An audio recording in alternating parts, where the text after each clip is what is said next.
Okay, so as you can see, I didn't work too much other than I just actually started cleaning up the the block a little bit.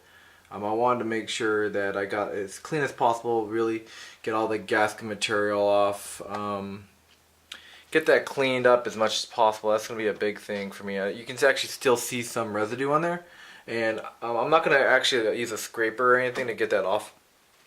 What I'm planning on doing is taking I actually did a little, what people have recommended is taking some, a block of, just like a 2x4, and then taking some sandpaper, oil silk sandpaper, around 15 to 2000 grit, and getting that piston up to TDC, or one of them, and then just kind of running over that to keep it kind of true, but also trying to get off as much of that head gasket material as possible.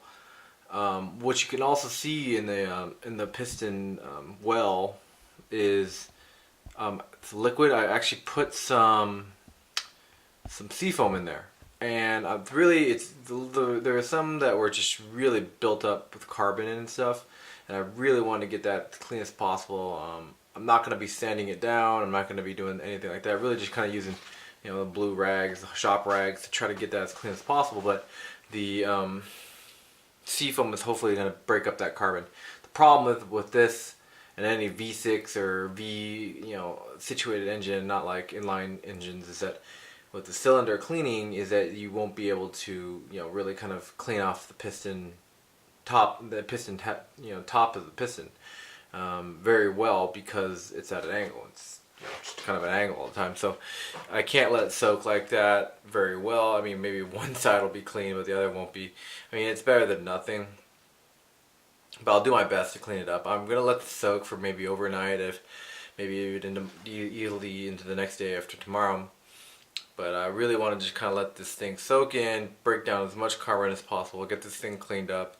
One thing I did do today too was, let me tip this down real quick, was actually work on the water pump. And I did remove a lot of the gasket material from the water pump, but I am going to kind of sand it down, really kind of get this thing as true as possible.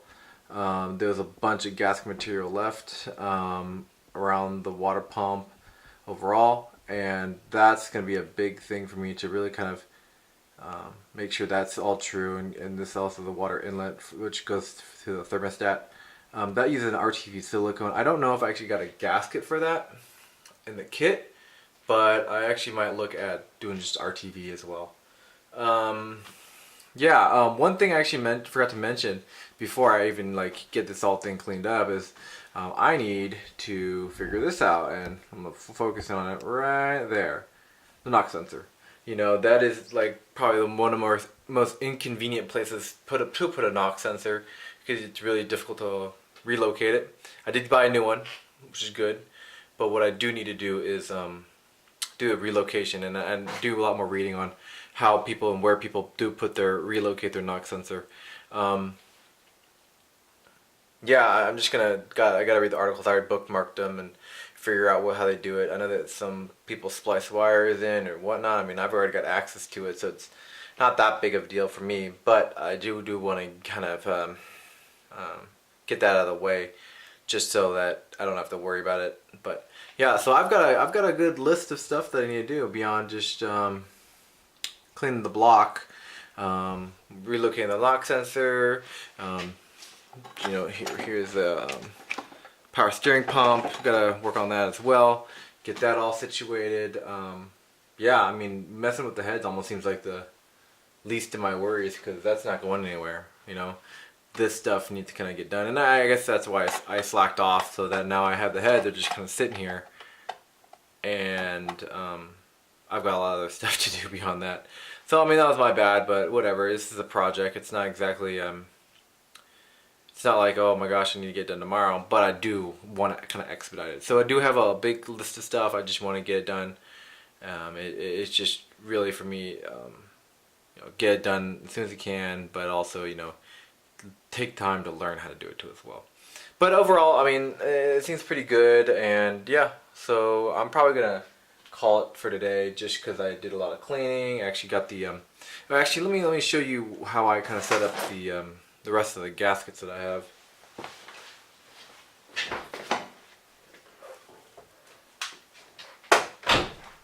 So the machinist only used a few gaskets, but I had the rest of the gaskets in just flimsy cardboard box. I actually decided to stick them into. So I got this. It's actually a utensil holder I got from Goodwill, and put all the rest of the pieces in there. They're all small pieces. There's a bunch of small pieces in there. Actually cut off the list of parts that are actually in the kit. Put it in here. Kind of try to keep them separate. You know, head gaskets fit actually really well, as you can see. Nothing is bent or anything like that. There was no lid, obviously, so I saran wrapped the top. But you know, it's very hard plastic. It's not going to move anything. I mean, a big thing is you never want to kink a gasket, because then you're just going to have to get a new gasket. So this is going to help protect it. I'm leaving it inside the car, which I'm not even using right now, and trying to keep everything organized. And this, I feel like, is a good solution to keeping all your, especially the small parts, together from gasket sets. As you can see, it's really convenient, keeps everything nice in order, keeps it safe too as well, and this really kind of gives you a good underlying of what did I order, but also what's in there. And I kind of checked off the things that, okay, I want to make sure this stuff's in there, but also kind of figure out what he used, because he used, let's see here, he used a valve stem seal. There's 12 of them. Camshaft front seal, he used you know, that too as well. You know, there's just a lot of stuff that you want to kind of verify that's in your kit, so that you're not scrambling or missing a piece or whatnot. And really, I felt like this is the best solution to kind of make sure that I didn't lose anything. Then that's kind of a big thing for me. Is just, you know, this is really important, and I don't have to keep, you know, ordering crap from Rock Auto if I don't need to. Take a few minutes, make it really nice that it's not going to fall out anywhere, and just, you know, put it in your car so you don't accidentally knock it over and it's going to go everywhere. It's just you know, keep staying organized. That's the big thing. But yeah, so I'm actually probably going to call it quits tonight. I have various shop things I need to do too, and really kind of make sure I get in order. But I mean, I definitely plan on really starting to knock some of the stuff out, because yeah, I mean, it's just really become a priority of mine. Alright, well, have a good night, guys.